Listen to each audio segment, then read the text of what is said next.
So I'm just going to start with MPC Markets. We started about 2.5 years ago. We were, we set out to set that was something that was in the best interest of investors, not really run by salespeople, which had been our general experience of things. All the guys here are ex-traders or people that have traded their money for a living.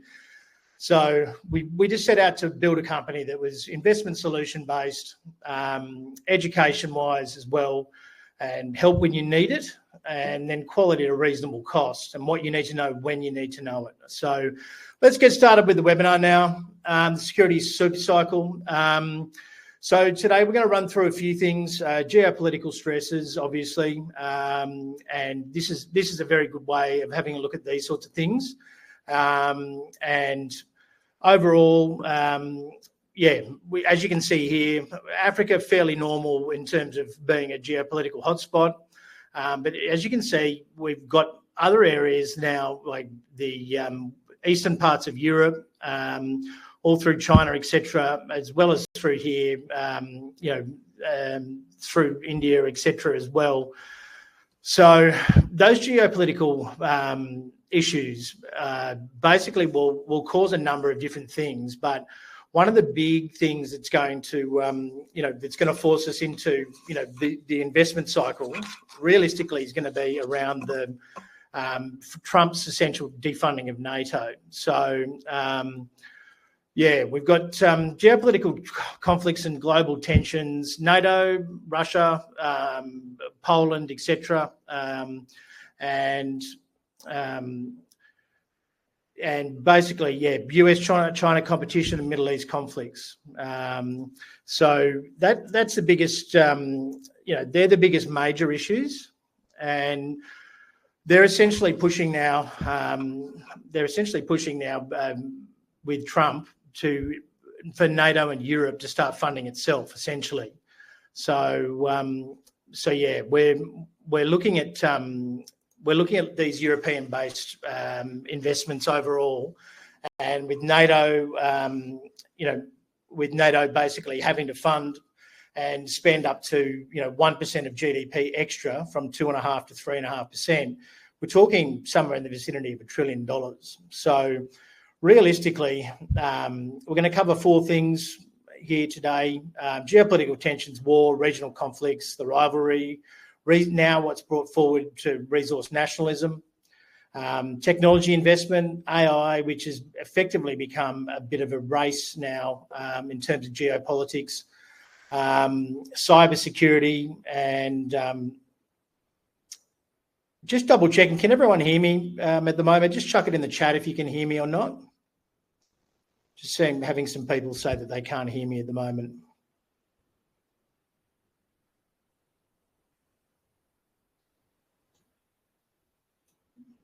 Everyone seems to be okay. Yeah. Yep, everything's okay. Thanks, Robin, for your response there. I just had someone who said they couldn't hear me. That was all. So again, just a little bit of a trial and error here with this new software. I apologise. Policy shifts as well. That NATO source of funding, US pressures, mining regulation as well. Supply chain concerns with critical minerals, trade war restrictions, mineral security. So there's a lot going on here at the moment in terms of this. But if you boil it all down, essentially we are, with a little bit more trade nationalism because of the trade war and the tariff wars that are going on, and Europe's now need to fund itself, and the US is not just essentially funding everyone. There's some pretty clear investment themes as it stands overall. So here's the first infographic. Military spending versus GDP. There's a lot of countries there where it's starting to get much higher. Ukraine, obviously, highest at the moment. And look, global military spending forecast in billions. This is a bit of an old chart, and probably is now more along the lines of about 7 or 8%. But essentially, we're about 2.5%, or we have been in previous years, 2.5% of GDP total is the total investment.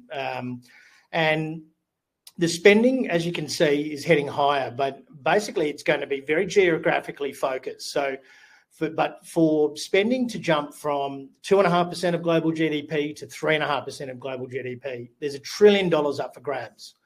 And essentially, what we get from that is that governments are not going to, particularly European governments, they're not going to want to spend money with the US to do that. They're going to want to, we're talking billions and billions in contracts here, right? So what they're going to want to do is spend with local companies.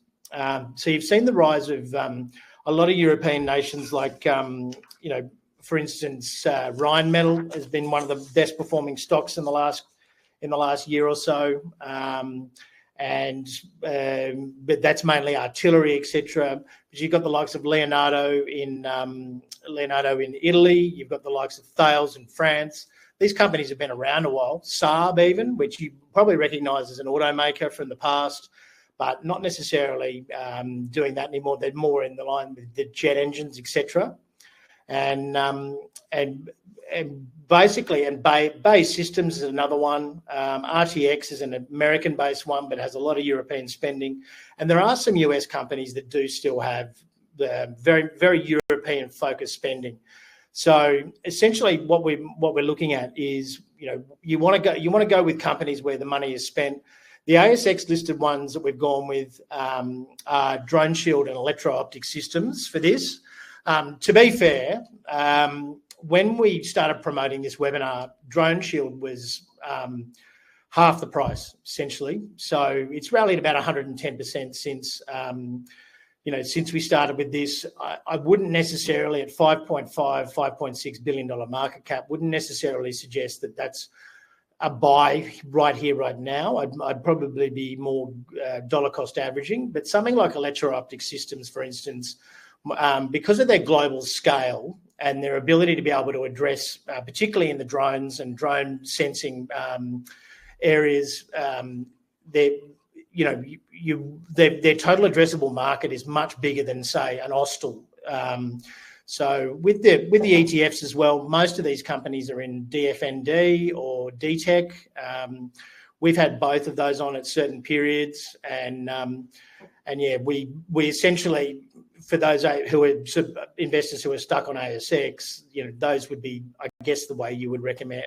We would recommend trying to get some leverage to this. So I do now. This will be another little test of whether my tech skills are any good. But I was lucky enough to get Oleg Vornik, the CEO of Drone Shield, come through and give me an interview on his views. I'm just going to give you a small snippet of it here at the moment, and then we'll come back to the slides if this works. If not, I was going to send through the 24-minute full version. He was brilliant to talk to.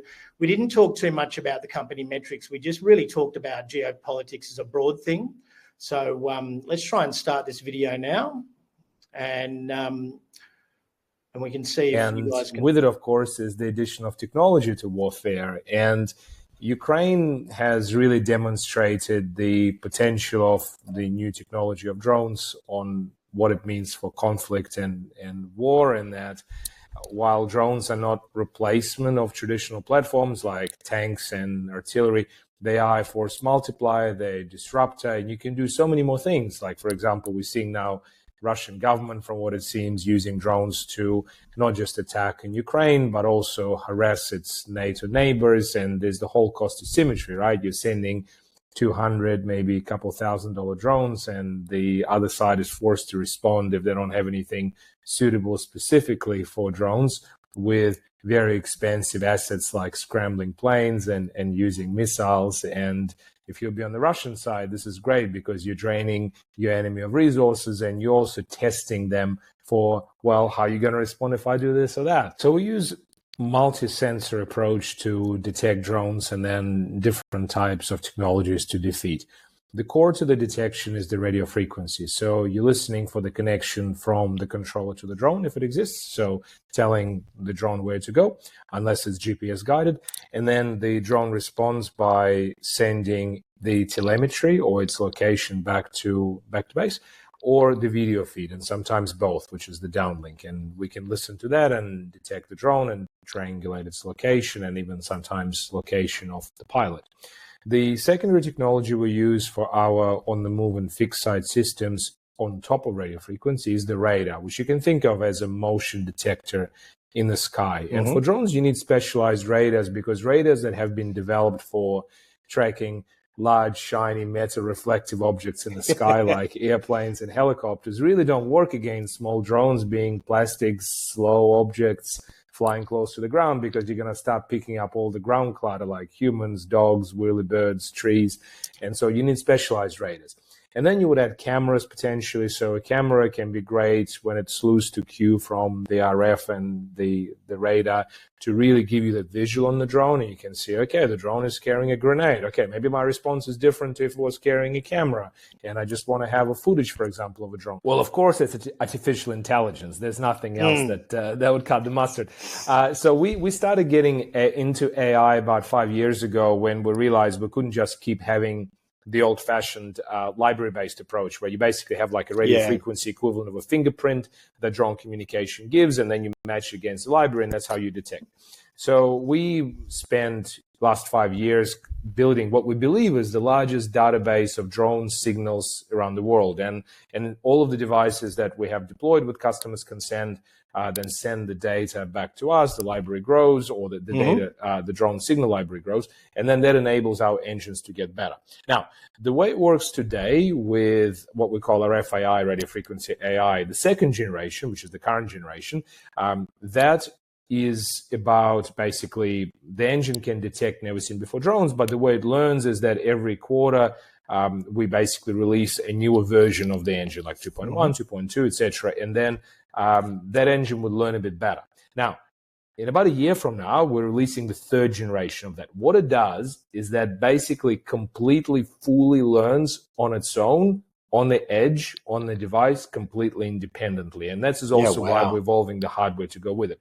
So what it means is that there's now all this conversation about in Ukraine, you basically have full redundancy of anything you throw at the drones every 2 weeks. And I mean, okay, that's probably a bit exaggerated, but it is a rapidly evolving cat and mouse game. Obviously, it's very rapidly evolving, which is why we do quarterly software updates. But this is essentially not even quarterly. This is immediate learning as the device goes. So, So as you can see there with with Oleg, we chatted a bunch of different things, and overall we we discussed also the commercialized version of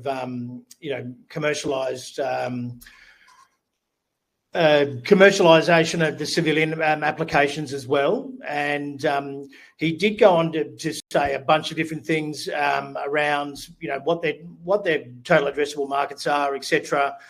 What applications there could be, potentially, how much that data realistically is going to be worth in many years time, because they do have a head start on everyone else. But and as I say, with Drone Shield in particular, obviously that company now has gone from, in April, around a $500 million company to a $5.7 billion company.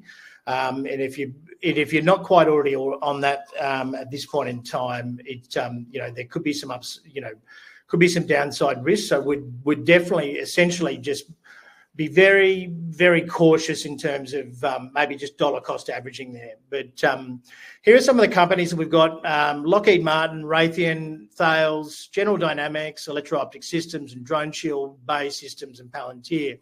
Now, with these, look, they've all got, we've essentially gone across the entire, in scope of all of the defence companies. We've run filters over there, seen how much their revenue is going to come from European-based companies. As I said, Leonardo was another one as well. But then, Lockheed Martin really does specialise in fighters and missiles, as does Raytheon. But they've also got hypersonics. They're key to Navy wins, and they've got the Western Missile and Defence Networks as well. So they do have high European exposure. Just because you've got the same as Bay Systems, you have to be using Raytheon and Bay Systems tracking systems to essentially know where your allies are in the battlefield. Thales as well that's a French company, very high. cybersecurity is a very big focus for those guys. Some of the main focus for the likes of Palo Alto and CrowdStrike, they do get some defense contracts, but it's not particularly focused. It's not particularly focused exclusively on military, and obviously military is much higher grade. General Dynamics as well. They continue to get, and this is more for real wartime. They are a very consistent performer, but they're armored vehicles, submarines, comms, etc. With the ones that we're really liking at the moment are RTX, Drone Shield particularly, electro-optic systems as well. So in terms of total addressable market, Drone Shield will probably have around about double by 2030 the total addressable market.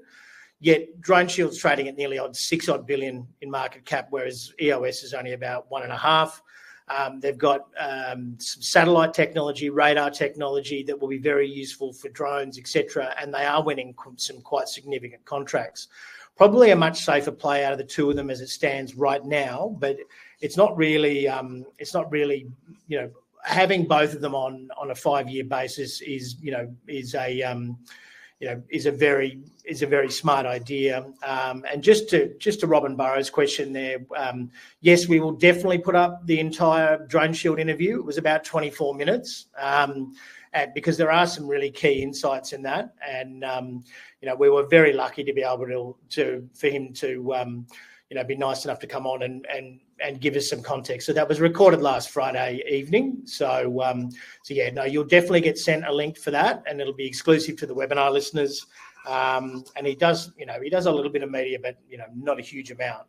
But again, as I say, the likes of Palantir is a great example for what when you sort of question whether Drone Shield should be at $5 billion market cap. If they've got the revenue to back it up, like Palantir has, they've gone from 300 million in revenue a year, but 5 years ago, to $1 billion a quarter now. And they're winning these long-term 10-year contracts with governments. And you've got to remember as well, these government contracts are super, super sticky. And realistically, they're not very flippant when they award a contract. They usually tend to stick with them. And to Anne Fleming's question here, at the moment, which companies are best at the moment? I would say in Australia, Electro-Optic Systems, I think, would be the cheapest. They won $125 million contract and will be up for tender for a bunch of other contracts this year. Drone Shield, I would be dollar cost averaging just because of the price, where the price is at the moment. When we set out to do this webinar, as I said, Drone Shield was 107%. It's up 107% since then. We're just a little bit unlucky with the timing there. But Raytheon is one of our top picks. Base Systems is one of our top picks. Also Palantir, but Palantir would be the same as Drone Shield in terms of, I think a lot of the good news is priced in as it stands at the moment.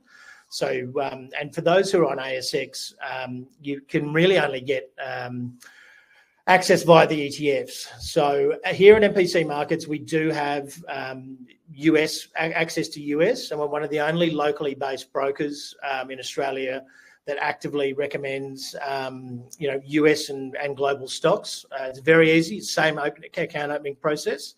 And obviously, people don't want to be sitting up till 1:30 in the morning to be doing their orders. So quite often, even self-directed clients on the ASX will use us for, to be able to manage that US market, because they are very different styles of companies. I mean, we realistically, except for Pro Medicus, which is very much a, on the Aussie market, one of the only real hyperscaling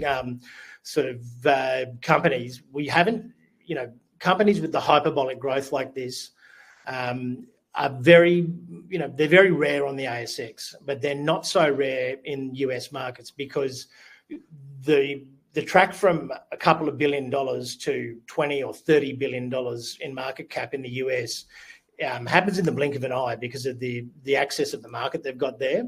So yeah, we're very much conscious of the fact that if they keep winning contracts, and I believe that Drone Shield's up for nearly $1 billion of tendered contracts this year. So it's won an 8 million here, a 20 million there.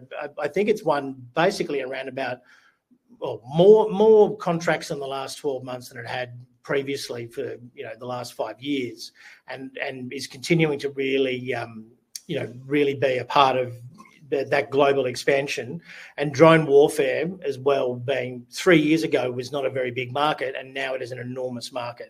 So, and as I say, electro-optic systems as well, that's one that I think has very good technology, and we'll probably see it start to catch up in market cap. But don't be scared of the fact that these things have gone to such huge market caps, because if they start to capture global market share, they're cheap essentially, because we're talking about global governments with very large budgets but awarding contracts here. So, and particularly if Drone Shield does start to push out into the civilian market, which you'll see, in the Drone Shield interview, if you have a look at it later on. He really talks, that there are fantastic applications to that as well, because industrial espionage, etc., can be happening the same way that people are spying using drones, etc., as well, or they're militarizing zones around borders. Cartels are using them. Terrorists are using drones, etc. So they, some of the companies, and they've got a lot of their stuff is software as a service, as is EOS as well. So there are that $1 trillion US that's going to start just leaking through to the market.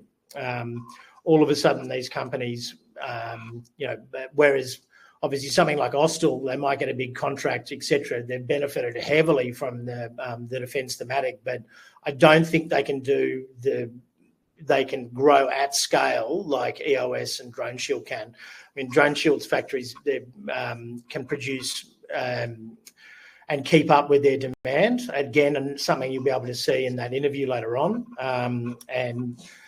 And yeah, so essentially, just to summarise, you want European-based or companies that are up for contracts for European-based spending, because as Trump starts to defund NATO, the Europeans will have to make up the slack. Obviously, they're very concerned because Russia has been sending drones and breaching airspace in not just the Ukraine, but Poland as well, and antagonising. And there is a huge issue there where essentially we're having issues where 400 or 600 drone swarm might be sent at a particular place, and they may be $20,000 a pop, and then they've got to send a multi-million-dollar missile at those to get rid of them, and the economics will just bleed countries dry if they don't have counter drone technology. So EOS in particular, like I said, is more space-based and I think a little bit more radar-based, but they are in counter-drone technology as well. Slightly different technologies, but they've both been around a long time. And it's very lucky when you have a scenario where, you're ahead of your time, and then essentially the market then comes to you, and you're already sort of set up, because these guys are years and years ahead of their counterparts in many aspects.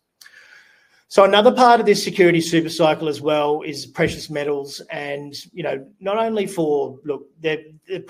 this is only one part of the precious metals argument, but I mean, obviously the US losing its grip on the reserve currency is a very big part of this as well.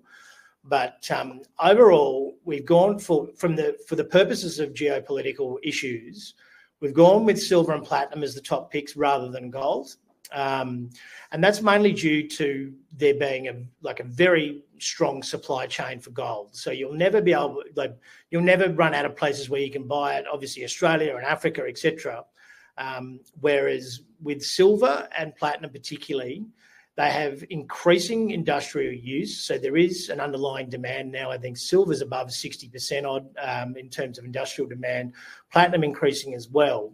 But the rise of the BRICS nations against the US, which is obviously, for those who don't know what the acronym is, It's Brazil, Russia, India, China, South Africa, and we do have another 20 odd nations going to their annual catch-up every year now, and that's expanding out. I think there'll be maybe 20, 25, anywhere up to 28 I've read at certain stages. But basically silver comes mainly out of Mexico, and platinum essentially comes out of Russia and South Africa. And Mexico have been noted to obviously they're trying to keep close ties with the US just because of geographical reasons, but they're also a nation that Trump's really started to pick a lot of fights with. And so you've got this precious metals forecast here where we've just got increasing demand. China, I believe, is now holding more gold than they are treasuries.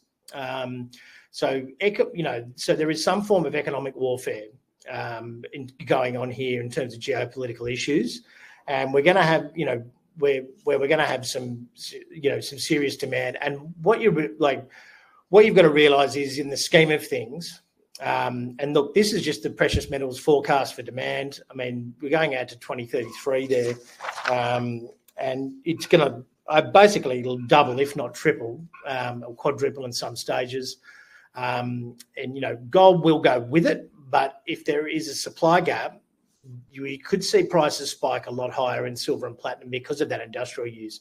You need it for solar panels, you need it for surgical equipment, you need it for chips, you need it in semiconductors, and the like. So a supply chain or a supply gap in these precious metals will probably see a more extreme upside than just gold, which doesn't necessarily. It's only around about the 12% mark for industrial use for gold. So people can afford to wait, but where they, if we're talking electronic chips and we're talking surgical equipment, etc., if you need it and you need it to roll out your solar, you need it to roll out your the electronics and chips, etc., you're just going to have to pay up because it's just part of your supply chain. So that's why we've chosen those particularly, and but gold will likely, it's always the safe haven that asset that that demands a premium, but we've already seen a run in it. So at the moment for us, we're in gold miners. We're not in gold, in the gold price, because we're gold miners. The gold miners' margins are expanding, and the earnings per share will expand at a far more rapid pace now because of these record margins for gold miners, to a point where you're far better off in a safe gold miner, because that the earnings per share will extrapolate out at a higher rate than what gold can actually rally. Some picks in the silver sector: we've got Andean silver in Australia, Polymetals here in Australia as well. Past silver is a good one in the US. In terms of platinum, well, you're really stuck. You can really only use the ETP MPT, which is physical platinum. We have done some structured investments around this in the past, where we've gone, where we've had leveraged platinum and silver investments and leveraged gold and silver investments. For those of you who are sophisticated investors, just drop us an email. We can let you know about those strategies there. But the silver and platinum, the leveraged silver and platinum strategy we did back in late May, early June, is currently up about 140%. The gold silver, which we did back in around about this time in 2024, finished up 300% or 313. We rolled into a new one about a month ago, and it's already up around about the 40% mark as well. And those strategies have capped downsides. You're only risking what you put up, so there's no margin calls, but they generally are anywhere from 7 to 10 times leverage. They're very effective strategies for those high conviction. And we have done some strategies in the structured investment side as well, with enhanced growth strategies for both RTX and base systems, and a couple of other of those European countries. But mainly we've been just investing in the single stocks and done very well. We were on Palantir, early this year. RTX is up extraordinarily since we've been on a base systems as well. Up more than 40% since we've been on that this year.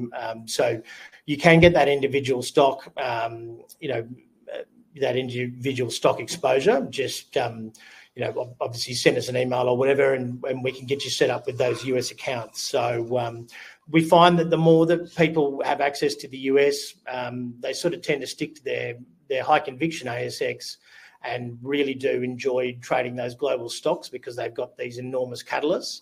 So it's definitely worth sort of checking out. So I'm just going to give you an idea here with silver. That's platinum first. So basically, the 50-year average, this is only the 25-year average for the silver platinum. So the gold platinum ratio. So this was done a couple of weeks ago. It's still rallied a little. It's still rallied about another 5 or 6 odd % there. But just to get back to the 25-year average in platinum, because back in the 90s, platinum was actually worth more than gold per ounce. So at the moment, we're at about $1,650 an ounce for platinum, but we're nearly $4,000 in gold. So the 25-year average, platinum's potentially got about 80 odd % to go to the upside to catch up to where it's been in historical markets, and it just really that lack of just general bid tone. I mean, gold's been the real leader here, but silver and platinum particularly have got a lot of catch up to go just to get back to, as I say, the 25-year averages. So the all-time high has still got about 40% to go for platinum, and so we. Despite the fact that we've probably had a 40% rally, 45% rally since June, there's still at least that to go. I would have thought just to get back to your normalised rallies. So and then silver as well. There's about 40% to go there. We are bang on. This was from a couple of days ago. The all-time high. We're probably only 50 cents away from the all-time high in silver. And which is back in 2011, but the 50-year average puts it at about 63, and we're at 49 at the moment. That's not to say it can't go through that level, but I would expect it probably get to somewhere in those in that region in 60 odd, as time goes on. So overall, we've really got some opportunities there for the upside with the gold miners in particular. I think your best bet's just GDX, ETF. We've got some good gold miners in Australia, but just going with the average, the top 10 holdings for GDX have an all-in sustaining cost of about $1,310.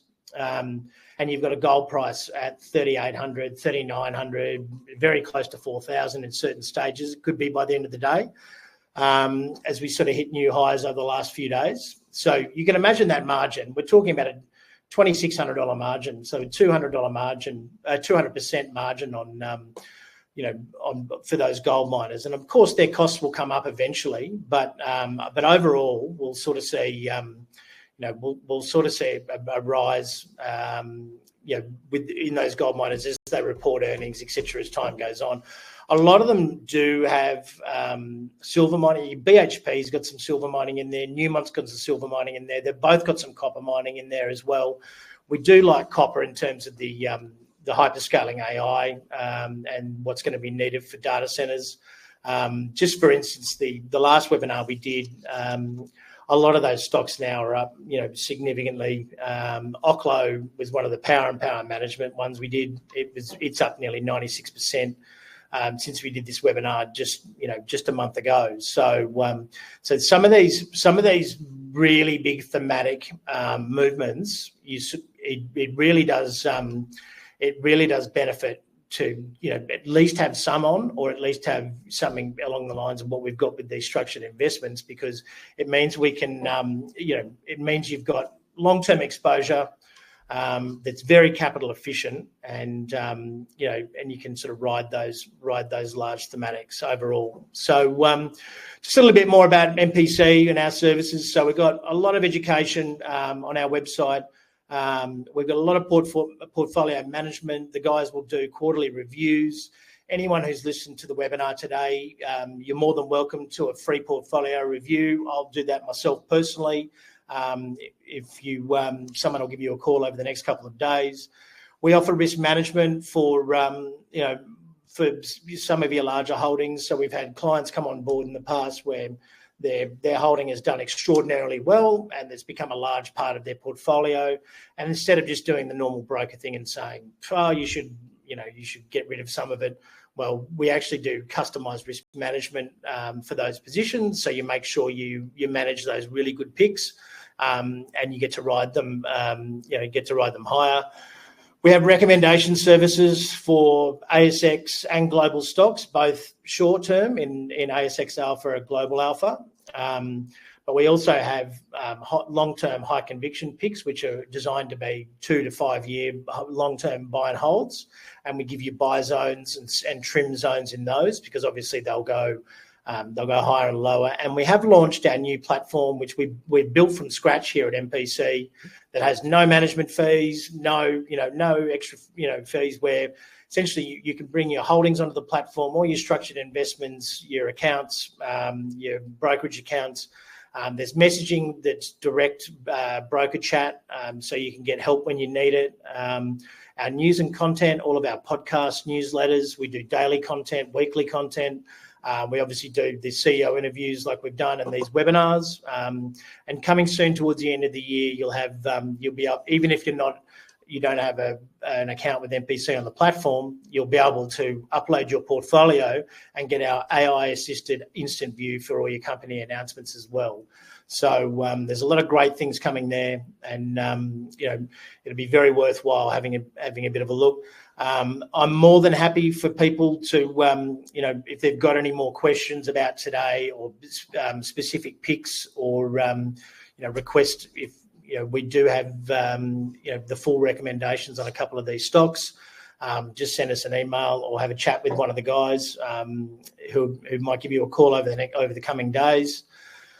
And just remember as well, next month we've got AI, automation, and robotics future. So that one is, very much going on to, that next phase in AI investing, whereby we're going to have a lot of logistics and manufacturing uplift and efficiencies.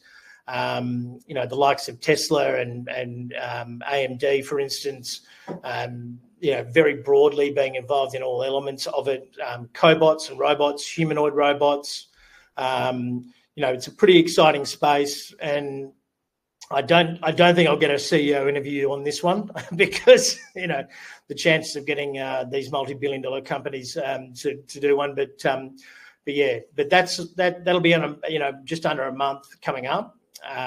We do have structured investment going on there at the moment. If you'd like a copy of that, yet again, just send us an email or speak to the guys.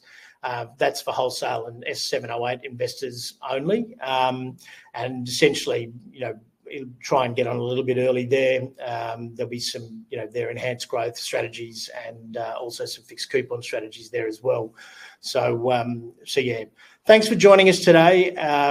Hopefully, as I said, I'll send out the full interview from the fellow from Drone Shield, Oleg. And you'll get some really great insights into that as well. But overall, we see this thematic, this defence thematic going, for at least the next 2 to 3 to 4 years. So it will really be, excuse the pun, but quite bulletproof in terms of your investing. And whilst some of as long as and you've got someone guiding you well in these thematics, and whether where this money flow is going to come in, I think there'll be some extraordinary opportunities over the coming years. And despite being a very popular thematic at the moment, I can't really see it stopping anytime soon, because there'll just be more and more contracts awarded. Same with this AI, automation and robotics future, and the same as the hyperscaling AI that we did last month. All of these webinars are designed to be around things that we think are very much long-term, high-conviction thematics. So do yourself a favour and register for those ones. And as I say, if you're interested in if you're interested in in the structured investment we've got going at the moment, and you're a sophisticated investor, you're more than welcome to to get involved and speak to the guys on that as well. So that really wraps it up from our end.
Yeah.